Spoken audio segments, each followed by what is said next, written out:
Eurosatori dans le domaine de l'armement terrestre et de la sécurité est le premier salon au monde pour le nombre d'exposants et pour les surfaces d'exposition.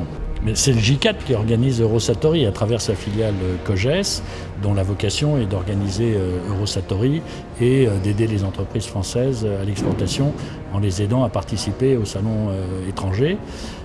C'est véritablement la mission du J4 que de favoriser le développement et la promotion des produits des industriels français.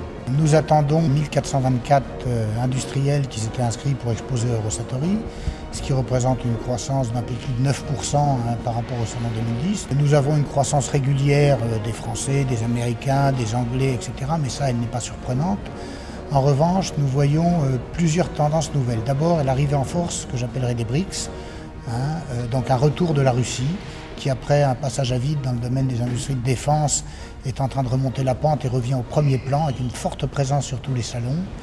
L'arrivée en nombre des industriels indiens, chinois, l'arrivée des Indonésiens, pour la première fois un pavillon des Émirats arabes unis avec 12 industriels qui sont des belles industries. Donc une arrivée de ces pays, je dirais, dans la cour des grands du monde industriel.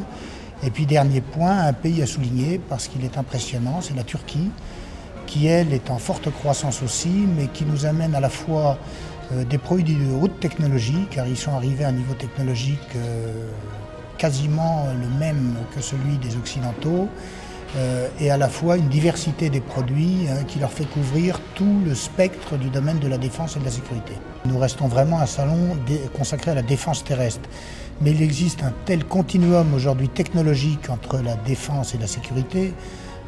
Quand vous fabriquez des caméras pour les armées, vous savez fabriquer des caméras pour le Stade de France, qui fait qu'aujourd'hui, plus de la moitié des exposants Eurosatori touchent à la fois aux deux domaines de défense et de sécurité, et que si on continue sur la tendance actuelle, nous serons un salon défense et sécurité. Il sera bien difficile de séparer la défense de la sécurité sur le salon.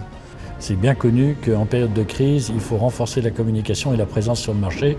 Donc on note indéniablement un intérêt de plus important pour des opérations du genre Eurosatori. Et les industriels sont présents et de plus en plus présents et de plus en plus nombreux à être présents.